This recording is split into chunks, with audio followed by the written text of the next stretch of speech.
철의 주재료인 철광석은 철과 산소가 단단히 결합된 형태인데 이 철광석이 철이 되려면 산소를 떼어내는 환원 작업이 필요하다.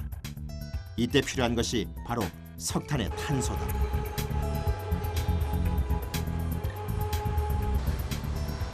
이 재료들이 바로 철강 생산에 투입되는 것은 아니다. 용광로의 효율을 높이기 위해 가루 형태의 철광석과 석탄을 덩어리 형태로 만들어야 한다.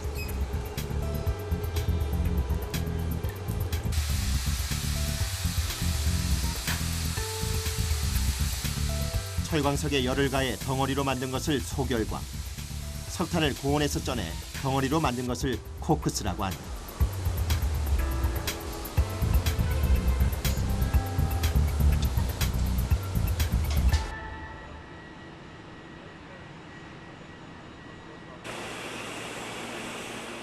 키가 높은 화로라고 해서 고로라고 불리는 용광로. 소결광과 코크스를 이 용광로에 집어넣고 섭씨 1200도 이상의 뜨거운 바람을 불어넣으면 비로소 쇳물이 된다.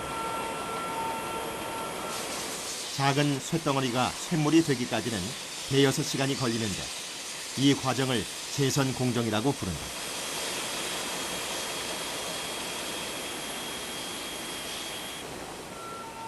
제선 공정에서 만들어진 쇳물은 탄수와 불순물이 많아서 부러지기 쉽고 단단해서 가공하기도 어렵다.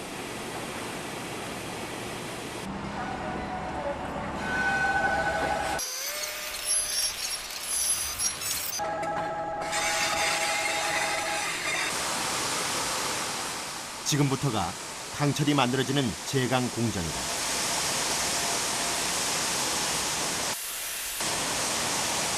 쇳물의 불순물 제거를 위해 석계석과 함께 전로에 넣고 산소 바람을 불어넣는다. 그러면 불순물은 석계석과 함께 슬래그라고 하는 찌꺼기로 떠오르는데 이 찌꺼기를 걷어내면 비로소 우리가 사용할 수 있는 쇳물이 만들어진다. 바로 강철이다.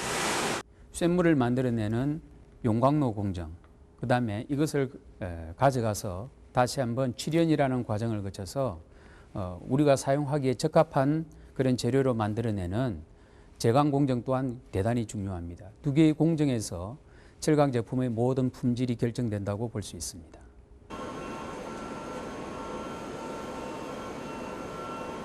다음은 쇳물을 덩어리 형태로 만들어야 한다.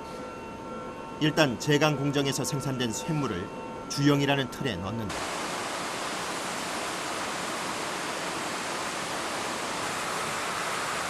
그리고 연속 주조기를 통과시키면 냉각, 응고를 반복하면서 고체 상태로 만들어지는데 철강 반제품 상태라고 할 수 있다.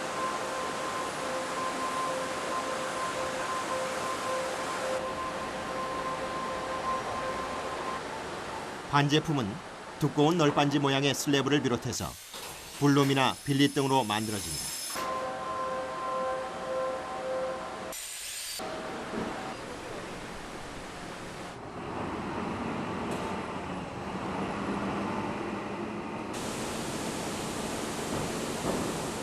반제품은 가공돼 최종 제품으로 만들어지는데 이때 가장 많이 사용되는 방법이 아변이다.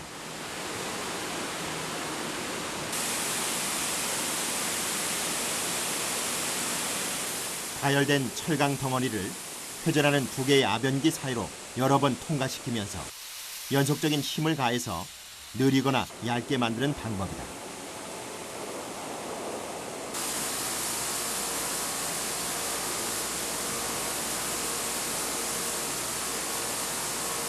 아변 과정을 거쳐서 만들어지는 대표적인 제품이 열연 강판인데 주로 수도관이나 각종 파이프를 만드는 강관유 소재로 쓰인다.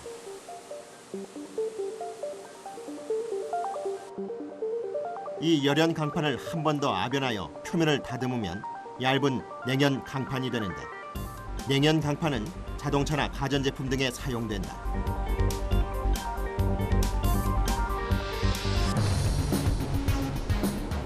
강목처럼 생긴 빌릿으로 철강 제품을 만드는 방법은 좀 다르다.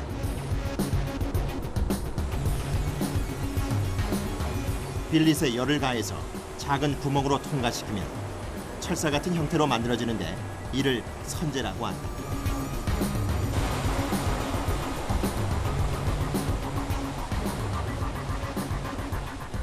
선재는 철을 길게 뽑은 것으로 그 단면이 원형이나 사각형, 육각형 등으로 다양한데 못이나 나사, 볼트와 너트, 베어링 강 등에 사용된다.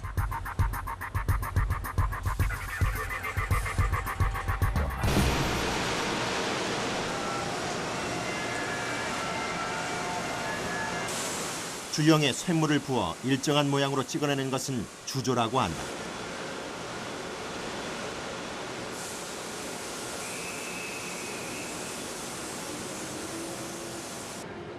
틀에 모양을 찍어내는 방법인데 아변으로 제조할 수 없는 복잡한 모양의 기계 부품을 만드는 데 적합하다.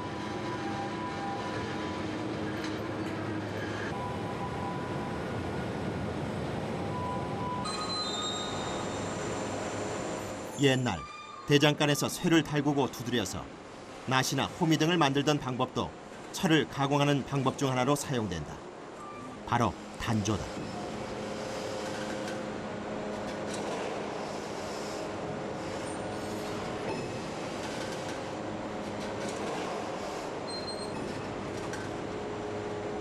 주용으로 모양이 잡힌 쇳덩어리를 강력한 프레스로 누르거나 망치로 때려서 원하는 형상으로 만드는 과정을 말한다.